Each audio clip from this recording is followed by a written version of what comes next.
violadores, pederastas, etcétera, etcétera. ¿Cuál es la razón por la cual hay tantas mujeres que desbancan al hombre? Quieren, aunque somos iguales, porque como decía mi esposa, delante de Dios no hay hombre, mujer ni griego. Sí hay diferencia de roles en el hogar. Dios dejó al hombre como la cabeza para que pudiera guiar a su esposa y a sus hijos, y que la mujer pudiera realmente respetar a su marido, como dice la palabra de Dios. Y al no conocer estos roles y estas responsabilidades, el hombre se vuelve en autoritario, se vuelve en macho y comienza a abusar de su esposa como su esclava, la confunde como una sirvienta nada más, y tú estás aquí nada más, como decían los griegos. Esto no es del siglo XXI. Los griegos decían: la mujer no sirve más que para cuidar a los niños y para la cama. Esa era la filosofía de los griegos. Entonces estamos enfrentando problemas sociales que vuelven otra vez a ser desenterrados por Satanás, porque él es el autor del robo, de la muerte, de la violación y de todo lo que existe, y comenzar a dividir la familia, que ese es su propósito principal: crear odio del hombre a la mujer, y que la mujer comience a ser envenenada creyendo que realmente los hombres son los culpables, cuando detrás de todo esto se encuentran poderes de las tinieblas, y lo único que va a proteger a nuestras hijas y a nuestros hijos es la oración de nosotros y nuestro testimonio. Cuando los hijos ven que tu matrimonio no es lo que ellos esperan que sea y quieren tener un matrimonio igual, se decepcionan los hijos. Cuando el papá no ama a la esposa y los hijos ven que la esposa no ama al esposo, se dan cuenta que tu matrimonio es una farsa y que tu cristianismo no funciona. Y los hijos crecen inseguros y comienzan a ser abusados, ¿verdad? Por la falta de protección de la oración de los padres. Dice la Biblia que cuando los padres oramos por nuestros hijos, la oración es lo único que los protege y que los cubre con la sangre de Cristo. Y cuando olvidamos que eso es lo más importante, como decía mi esposa, adoctrinarlos, enseñarles la Biblia, mostrarles cómo pueden defenderse espiritualmente. Un muchacho que ora en la mañana: Padre, en el nombre de Jesús, soy tu hija, soy tu hijo, y me librarás del lazo del cazador, de la peste destructora. Tú cuidarás mi vida, cuídame en el camino, cuídame en el camión de hombres perversos, etcétera, etcétera. Dios contesta la oración. Eso es lo que tenemos que enseñarles a nuestros hijos: saber cómo orar y cómo usar las armas espirituales para poder deshacer los instrumentos de Satanás. En 1 Pedro capítulo 1, dice el versículo 13 en adelante, y quiero que esto sea la base de esta conferencia, de esta serie, la dimensión invisible de Dios. Por tanto, ceñid los lomos de vuestro entendimiento. Voy a ir despacito. Esta frase, ceñid los lomos, se encuentra continuamente en el original griego, y es una frase que en español como que, ¿qué significa ceñid los lomos? Entonces, esto significa que determinemos ya, que apretemos como apretamos el cinturón para sostener nuestros pantalones, que ya determinemos en nuestra mente entender la santidad. Entender la santidad. Es lo que significa ceñid vuestros lomos. Ya, por favor, aprieten su mente, hagas firmes tus convicciones, sean sobrios y esperen por completo en la gracia que se os traerá cuando Cristo sea manifestado. Esto es importante. No van a acabar las violaciones, no van a acabar la prostitución, no va a acabar la pobreza, no van a acabar las depravaciones sexuales, no van a acabar las guerras. Dios no nos envió a este mundo a cambiar completamente la sociedad, sino a detener el flujo y la fuerza de la maldad. Por eso se nos llama la sal de la tierra. Pero no vamos a acabar nosotros con la maldad. Hasta que Cristo regrese, Él va a acabar con la maldad. Mientras estemos en este mundo, vamos a enfrentar maldad. Y la maldad, dice Mateo 24:12, va a aumentar, por lo cual el amor se va a enfriar. ¿Saben qué es lo que se enfría? El amor por las almas. Ya los cristianos no van a tener amor por las almas, ni le van a querer hablar a nadie de Cristo, cuando es el Evangelio el instrumento que Dios nos ha dado para cambiar realmente la sociedad, porque hasta que los hombres que nos escuchan ahorita no entiendan que Cristo pagó por ellos en la cruz y no inviten a Cristo como su Salvador, un hombre ni una mujer van a cambiar. Lo único que cambia es el nuevo nacimiento. Y fuera de eso, perverso es el corazón y engañoso más que todas las cosas.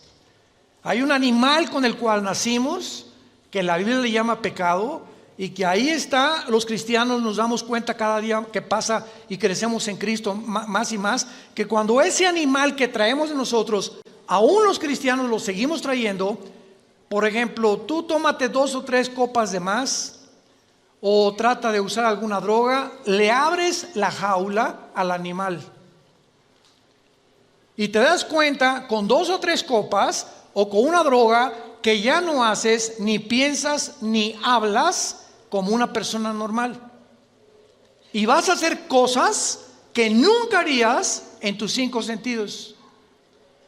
Es lo que Pablo nos dice en Filipenses capítulo 1, yo no soy como el que tiene confianza en la carne. Traemos un animal dentro, todos. Unos ya lo han domado, unos lo tienen enjaulado, unos lo tiene, el Espíritu Santo nos fue dado para ese animal poderlo amarrar y que no lo dejemos suelto, porque viene la anarquía. Es como un caballo salvaje que lo deja suelto y que sale, ¿verdad? Hay que meterle el freno al caballo, causarle dolor al caballo para que el caballo responda. Esto es lo que Pedro nos quiere decir.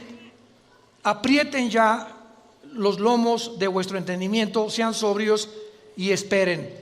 Estamos viviendo una época donde estamos esperando que este mundo sea cambiado por Jesucristo. Y mientras Cristo viene, hagamos, como decía mi esposa, lo más que podamos para poder detener, no acabar, porque no vamos a acabar con la maldad, detener con nuestras oraciones y nuestro testimonio y la predicación del Evangelio, que la maldad no se reproduzca ni avance con la fuerza que está avanzando. Tenemos que aumentar las reuniones de oración en nuestras iglesias. Versículo 14, como hijos obedientes, no se conformen a los deseos que antes teníamos estando en vuestra ignorancia. Antes de ser cristianos, los hombres, ¿verdad? La mayor parte de los hombres están acostumbrados a ver a una mujer y comérsela con los ojos. La mayor parte de los hombres ven a las mujeres y las mujeres no se dieron cuenta, hace 30 o 40 años, no se dieron cuenta que la forma como se visten también, y no estamos diciendo, ¿verdad? Ay, pues qué hombres tan cochinotes. Es que la mujer tiene su participación también. Dice 1 Timoteo 2 que las mujeres se vistan con ropa decorosa. Entonces también hay cierta participación de mujeres que se ponen escotes, que se ponen pantalones demasiado apretados y forzosamente atraen sobre su cuerpo las miradas. Entonces también hay que cooperar, ¿verdad? Del otro lado, para que las mujeres dice la Biblia, como las mujeres que profesan la piedad. Ahora, si tú eres cristiana, vas a cambiar tu manera de pensar y te vas a vestir de una manera que no traigas la atención sobre tu cuerpo. Nada de minifalda, ni el escote por acá, ni pantalones demasiado apretados, ¿verdad? Ni coqueteos, ni mucho menos, porque los hombres responden inmediatamente ante estas tentaciones. Entonces, es lo que Pablo quiere decir. Seamos obedientes, tanto los hombres como las mujeres. Las mujeres que se vistan con ropa decorosa y los hombres en Cristo comenzamos a entrenar nuestros ojos. Pasas por un puesto de pornografía o vas a la playa, ya viste un bikini, ¿verdad? Hay playas donde ya no usan ni siquiera el brasier las mujeres. Ya la viste, pues ya no lo puedes impedir. No la veas 2 veces. No la filmes. Ya la viste. Y eso requiere entrenamiento. Volteamos y ya no quiero pensar en eso. No quiero seguir viendo eso. ¿Por qué? Porque me va a hacer daño. Me va a hacer daño y ese daño me va a provocar que yo vea a mi esposa con otros ojos. O que comience a desvalorizarla a ella porque creo que hay mejores cuerpos que la de ella. Y entonces viene una guerra interna donde ese animal nos vence. Y Cristo lo dijo en Marcos 14:38, velad y orad, manténganse en oración.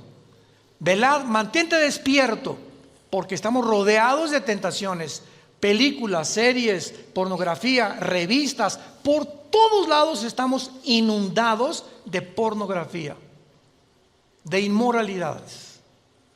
Entonces tenemos que entender eso, seamos obedientes y Dios nos va a bendecir. Seamos obedientes, y dice la Biblia, y este es el tema de nuestra conferencia en esta mañana, versículo 15, sino como aquel que os llamó es santo. El llamado es de un Dios que hizo los cielos y la tierra, y la Biblia lo describe como algo santo. Y la palabra santo que vamos a desarrollar en esta mañana, y la santidad no es lo que tú creías que significaba. Como aquel que nos llamó es santo, dice la Biblia, sean ustedes, nosotros los cristianos, santos en toda. Cuando te levantes, sé santo. Cuando te bañes, sé santo. Cuando vayas al trabajo, sé santo. Cuando te subas al metro, sé santo. Cuando llegues a tu casa, cuando estés en tu trabajo, sé santo en toda tu manera de vivir. Y cuando comprendamos por qué Dios anhela que nosotros comprendamos por qué Él es santo y por qué debemos ser santos, va a cambiar radicalmente nuestra vida, como he orado en esta mañana que lo haga. Y el versículo 17 dice, y si invocamos por Padre a aquel que sin acepción de personas juzga según la obra de cada uno, condúzcanse en temor todo el tiempo de vuestra peregrinación, sabiendo, recordando que el precio que se pagó por nosotros fue la sangre de Jesucristo.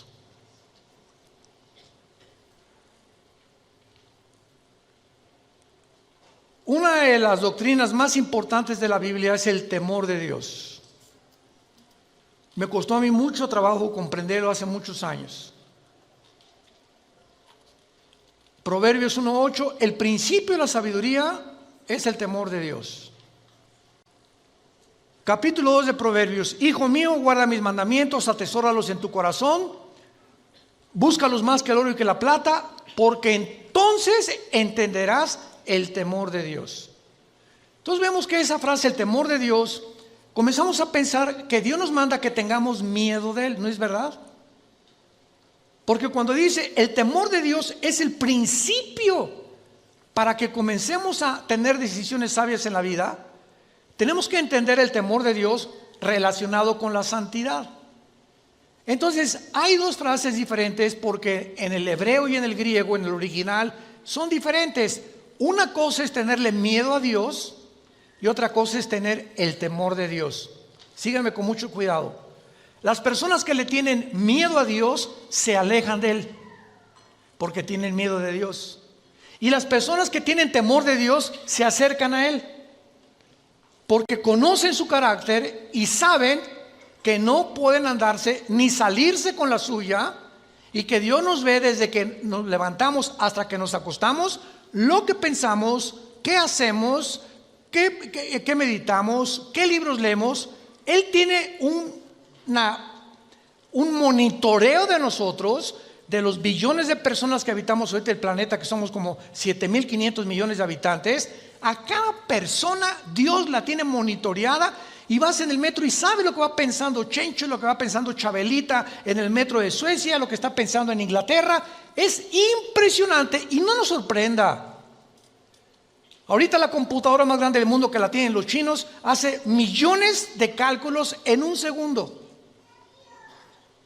Ahorita en China tú llegas y en las estaciones de los trenes y en las estaciones de los autobuses hay cámaras que comienzan a detectar las caras de los miles de chinos, para mí que todos son iguales. Ya pensarán lo mismo de nosotros, ¿verdad? Y de cada uno, y cada vez, y entonces juntan los miles que tienen, lo meten a la computadora, inmediatamente saben quiénes están siendo buscados por la ley, quiénes son delincuentes o a quienes se pasaron los altos 3 o 4 veces. Es increíble lo que nosotros con la tecnología hemos hecho. Ahora imaginémonos a Dios. No nos sorprenda el control, el monitoreo tan perfecto que tiene Dios de cada uno de nuestros pensamientos. Hace algún tiempo estábamos enseñando nosotros la doctrina del temor de Dios. Y esta es la mejor ilustración que les puedo dar. Cuando nuestros hijos eran chicos, mi esposo y yo le decíamos a los niños: pórtense bien, vamos a ir a cenar con unas personas y cuando regresemos no queremos tener chisme ni que se pelearon ni mucho menos.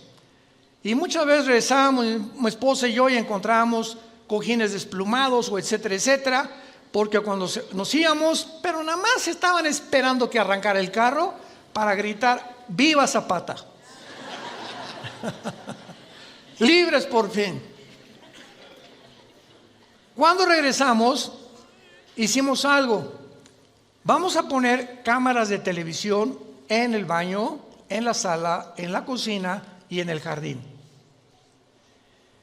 Cuando nosotros regresamos, parecían San Clotilde y San Carmelita, nuestros hijos. ¿Qué fue lo que originó su cambio de conducta? El sentirse vigilados.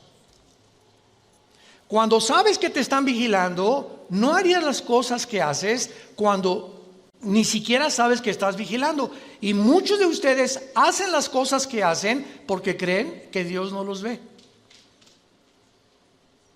Si tú supieras en tu corazón realmente que Dios te ve, no harías las cosas que haces escondidas. Pero las haces porque ya perdiste el temor de Dios. Ese es el temor de Dios, si lo quieres apuntar. La conciencia que Dios nos observa las 24 horas. Y como sé que Dios me está viendo, yo voy a caminar delante de Él lo mejor que yo pueda, porque sé que no lo puedo engañar y que todo lo que siembre lo voy a recoger. Ahora, muy bien, este concepto del temor de Dios y de la santidad de Dios, desgraciadamente la religión popular comenzó a promulgar que la iglesia, me refiero al Vaticano desde luego, tenía o se podía adjudicar el derecho de hacer santas a las personas. Y entonces, a través de muchos siglos, se moría una persona, se llamaba Carlos, y entonces Carlos fue o monje o fue monjita Clotilde, etcétera, etcétera, y se investigaba que hiciera milagros, entre comillas, quién sabe si son o no son, y entonces la iglesia determinaba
santificarlo o beatificarlo.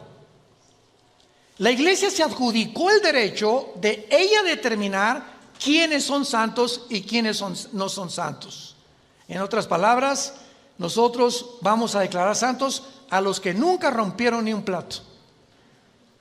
O a los que consideramos, aunque no los observábamos día y noche, ni sabíamos lo que se hacía en el convento, simplemente entre Madrid y otro convento en España encontraron más de 100 fetos. Entre el convento de monjitas y el de los hombres, los monasterios de los hombres. ¿Por qué? Porque hacían túneles y se metían como los topos, rascándole con las monjitas. Y las monjitas se embarazaban, nadie sabía, ni la madre superiora, y enterraban y abortaban. ¿Por qué? Porque se prohibió que se casaran. Porque para poder servir a Dios tienes que encerrarte en un lugar y nunca casarte. El voto del celibato sacerdotal. Todas estas barbaridades que ya cuando venimos a la Biblia las comenzamos a comprender.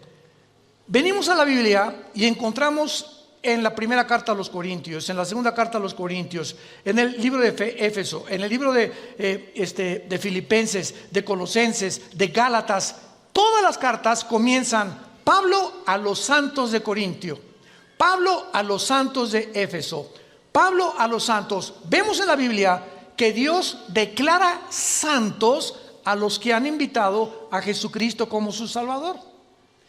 Y la palabra santo, por el amor de Dios, apúntala en el original hebreo y en el original griego. En el hebreo es la palabra kadosh, con Q de queso, kadosh.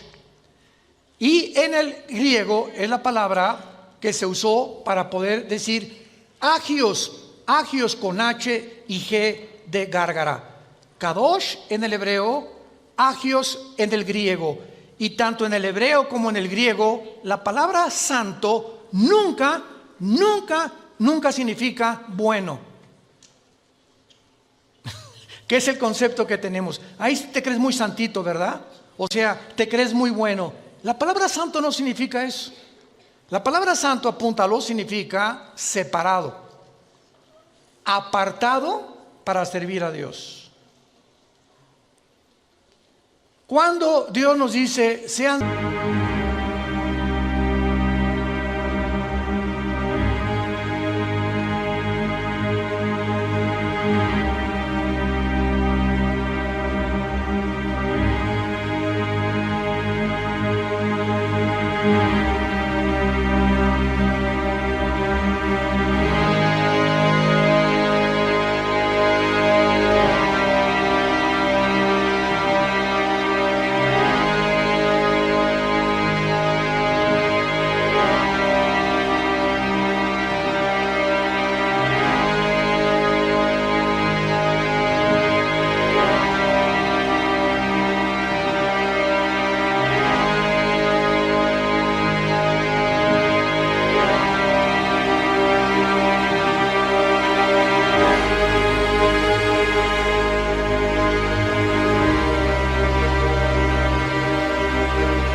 santos porque yo soy santo, tenía Dios que enseñarlo desde el principio con el pueblo de Israel.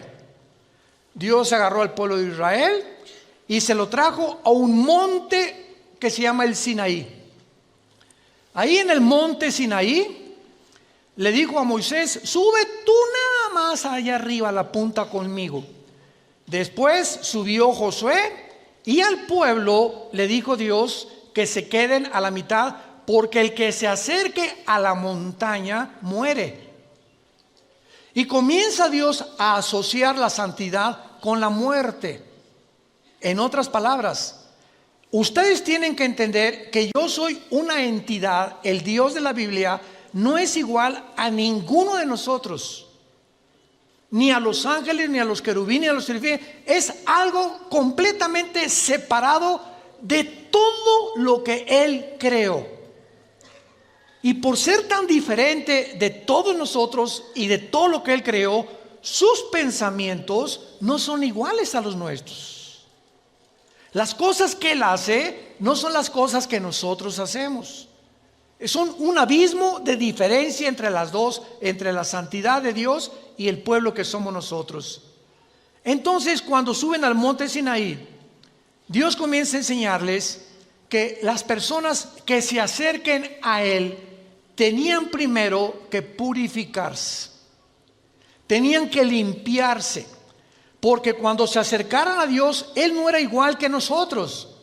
Dios tenía que hacernos entender que somos pecadores, que tenemos maldad, que tenemos un animal dentro, y que antes de que yo me acerque a Dios, necesito decirle, Señor, 1 Juan 1, 8 y 9, si confesamos nuestros pecados, Él es fiel y Él es justo para limpiarnos de toda maldad. No nos atrevamos a acercarnos a orar o a pedirle a Dios, dame un mejor trabajo. Hermano, por favor, ayúdeme porque mi esposo es una bestia, y etcétera, etcétera. Hermana, ¿y usted cómo está? ¿Usted vive en santidad? ¿Usted está cerca de Dios? Porque usted me viene a decir que su esposo es esto y el otro, pero me importa usted, porque es la tendencia de nosotros primero tratar de arreglar la vida de los demás cuando nuestra propia vida está de cabeza. Entonces así no vas a poder cambiar a tu esposo ni tu esposa a tu esposa. Tenemos que comenzar a cambiar nosotros para poder efectuar un cambio con la persona que vive a nuestro lado. Muy bien, veamos este concepto entonces de la santidad poco a poco, porque ¿de qué manera es Dios diferente a nosotros? La respuesta es en todos los aspectos. Y como Él es tan diferente a nosotros y nosotros somos pobres cucarachas, caracoles, con un cerebro de hormiga comparado con la majestuosidad, la sabiduría, el poder de los pensamientos de Dios, estamos aquí como caracolitas. ¿Y por qué Dios permite los tsunamis? ¿Por qué permitió Dios las enfermedades? Él es bueno, ¿verdad? Pues si Dios es bueno y misericordioso, no hubiera permitido que un tsunami ahogara a 50 niños.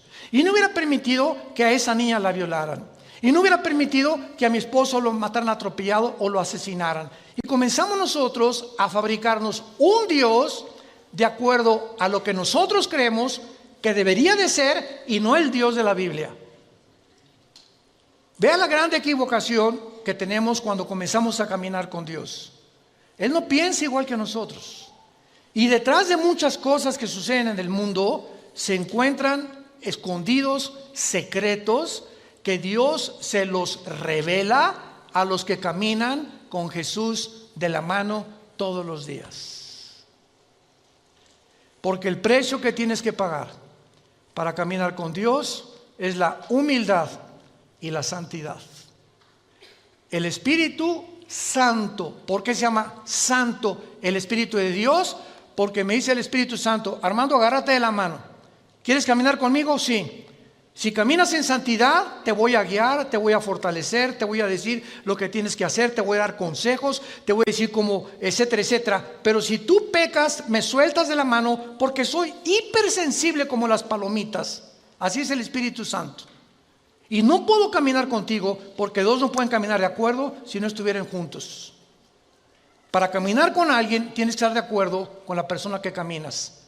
Y si quiero que el Espíritu Santo me guíe, me fortalezca y me enseñe, tengo que entender la santidad, porque Él es santo, santo, santo.